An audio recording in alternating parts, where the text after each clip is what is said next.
What's up, guys? Welcome back to Sid's Builds. I just came back from a job, so we're gonna talk about two things. I know I haven't been on here in a while, but it is what it is. Life happens. So, anyways, we have the Art Captain plasma cutter. They sent me one after I bought the lovely 250 welder that I purchased. Did a video on that too. Gotta do a review on that. I only opened the box. Didn't do a review on it of how it works. I will soon. But anyways, this year, hopefully I don't show my address. There we go. Here we got a plasma cutter from Art Captain. And I'm still having to, they just sent me this. So, and they sent me this here as well. I'm going to give you guys a little bit of a product detail of this as well. And tell you guys how it is. So the welder that I purchased, I'm going to give you guys an honest opinion about it. And because I don't want to bullshit any of you guys that are beginners looking into getting some welders that are nice, cheap, but affordable, but also really fucking good. I cuss in my channel, that's just how it is, straight honest opinion. The welder that I got, it takes a little bit getting used to, because in Europe they do things way different than the US. Let me tell you guys something. The first time that I got my hands on that welder, I was so freaking excited, learning all the buttons, everything was, learning as we go, right? So, welding on this job, got the welder for the first time, it started to bird's nest a hell of a lot. Now what happens is, basically, the tensioner, there's rollers that go with certain types of wire. So basically, flux core has like little ridges in the wire. It also has its own coating of when you go to weld with it. And I have one roller for flux. One is a small side and one is a big side. So I kept using the big side, matching up the wire with the ridges. It was fitting perfectly. The one thing that I did notice on the actual welder itself and the rollers was that when you go to tighten the tensioner, I'll show it on here as well because I have to show you guys it anyways. For the tensioner, when you go to tighten it down, don't do it too tight, don't do it too loose. You have to find that magic spot. It kept bird's nesting over and over and over and over and over and over and over again, right? So I have to find that one magic spot, and it's doing okay so far. But one thing that I did notice with the rollers, and when you go to like tighten up the cap on it to keep the roller from sliding out, you grab that roller and it has play in it. So I don't know if that's actually supposed to be like that or if it's just supposed to like go out. I still have to look into it, but that's a little bit of a review on that part. Otherwise, it's a really good welder. It welds up to 190 amps, and it's really freaking good. It takes a little bit of time getting used to, but yeah. So this hood, I've already welded with it. Really, really good hood. I definitely recommend it. Honest opinion, you got a cool design, whatever. And then these little buttons here, let me show you guys. When I first started welding with this thing, it kept like making me blind, like a welder's flash burn. Alright, what is a welder's flash burn? When your auto darkening does not stay auto darkening, it just stays white and it blinds the shit out of you. So how I figured it out was the sensitivity, I don't know if you guys can even see that, but the sensitivity was all the way low. You want to have it all the way high. I just learned that. So this dial right here, I just noticed this when I started welding with it. So you guys can kind of hear that click. When you guys hear that click forward, you're on grind mode. All these back here are your shades. So it goes up to shade 13 and down to 9. Ridge right here, it needs to get painted white because God knows I can't freaking see. What are you doing? Hi.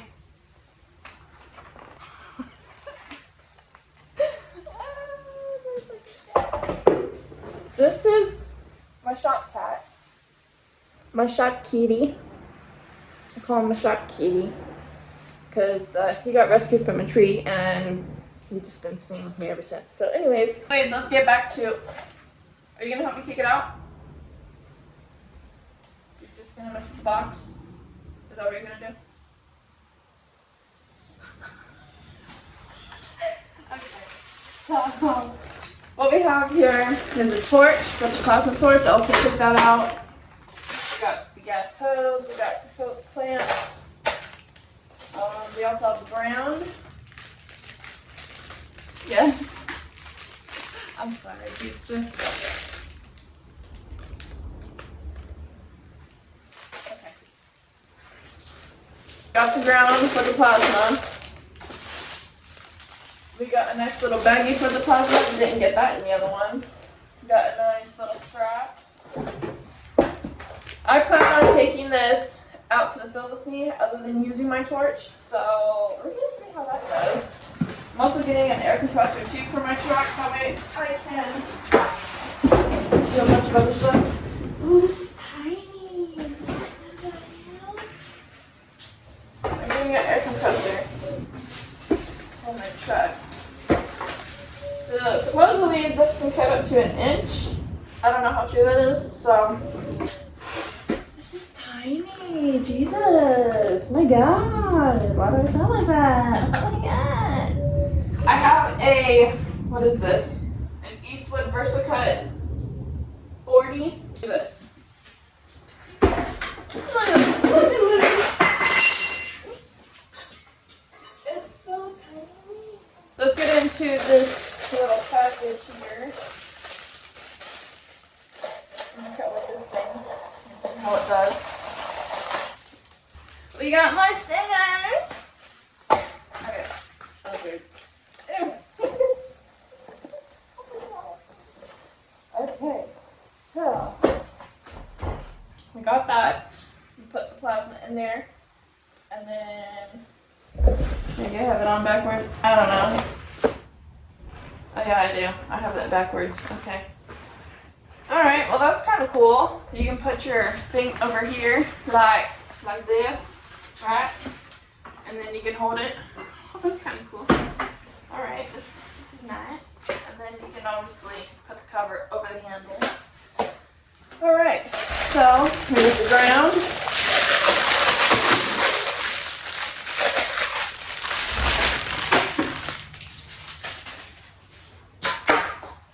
No idea where this is gonna go yet. I'm reckoning right there. And we got the hose, how much pressure, and this is where your hose is gonna go. This here's for your hose. You guys miss me? I miss you too. Got extra tips, so that's nice of them. Got a nice little sucker right here. This red goes right here. Cutting torch terminal. We got, see, the earth cable terminal. The torch. And then we got the, what is it called? Number 6. Alright, this is your ground. And then the torch trigger. So basically your ground, which goes into the actual thing itself. Okay,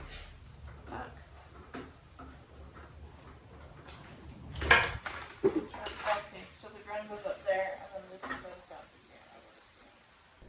Alright, y'all, so I ended up putting the hose on here, and then this thing on here, and then that thing on there, and just a hose clamp, and then I ended up putting on this thing here, and then I found this here already in the toolbox, and that's the hose repair kit, and then I just put it on there, and then I ended up putting this magic tape on there. I don't know, I just found it. So, well, it was cold, and now I just hooked this up with the 240 because I have it in my garage, and then I ended up just taking this extension conversion whatever into a 120, and then yeah, so that's 240 120, and then I ended up just plugging this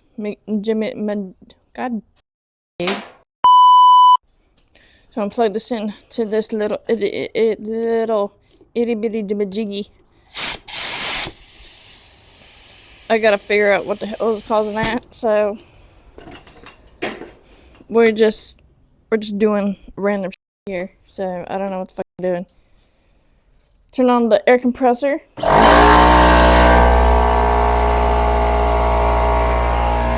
And then we're gonna turn on this bitch. So this is like, and then we're on 55 mode. 2 touch, 240 volt, and 55. Pretty simple. We got all this and all that. Can't read any of it. So I guess we're gonna cut this. Cause I got it. Let's see what it does. This here is for you to not touch the tip with the actual metal, because if you do, you're gonna fuck up everything inside the machine. Pretty simple. I don't want to cut any of that. That's my special stuff. We got 3/8 plate. Let me get some plate, and I'll be back. Okay. Storm brewing. It's black. Not black, but. Alright. You guys hear how silent this is? Let me take the microphone off. Look at this. God damn it.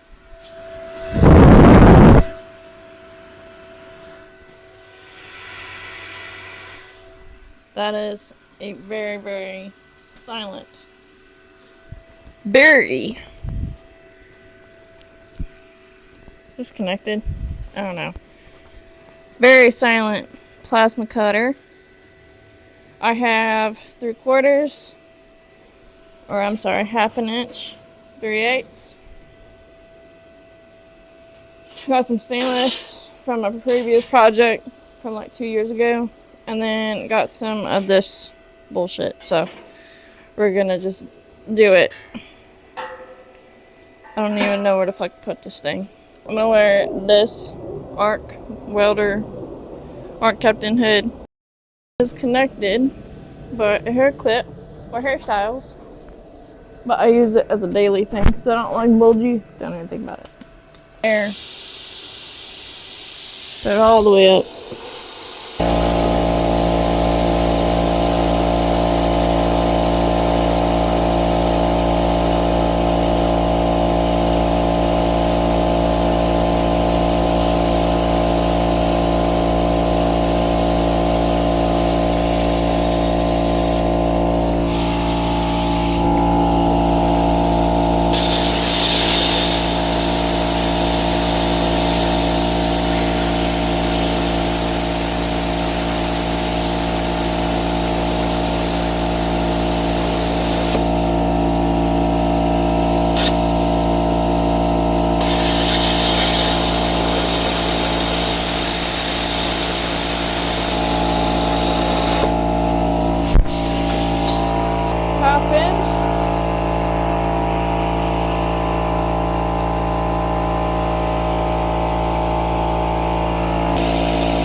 Version.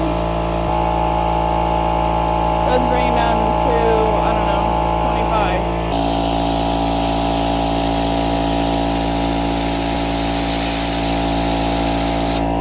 Not too shabby.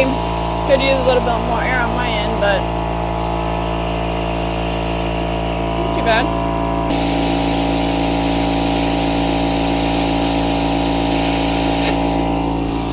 It does have different settings and readings, one for stainless, one for mild steel. I'm on the 240 volt, so it does have it right here, stainless and then mild steel. It does tell you what to do. It's not a bad little machine, to be honest with you guys. I definitely recommend it. I don't have a code for you guys, nor am I telling you guys to buy this. They simply just sent me this so I can show it off, and I would say this one here is actually pretty damn good. I might just carry this instead of the torches because, I mean, it cut up to 1/2 inch, bro. But I don't know. I'm gonna have to see. I might have an inch material in here. I'm gonna have to find it. And so I'm just getting crazy up in here because there's just fucking thunder everywhere. As the art captain, here is some slow motion videos. Hope you guys enjoy. One of the things that I do like about this thing though is the non-touchable tip. You have to have it at least 1/16 away, and these bars do it for you. And they actually cut the metal, and that's pretty damn cool. It's a non-touchable tip.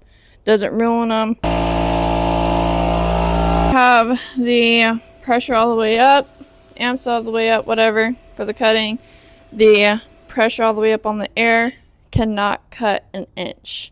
Cuts up to 1/2 inch of plate easily, and then up to 3/4, but an inch it cannot. Anyways, I'll catch you guys in the next video. Thanks for watching. Bye bye.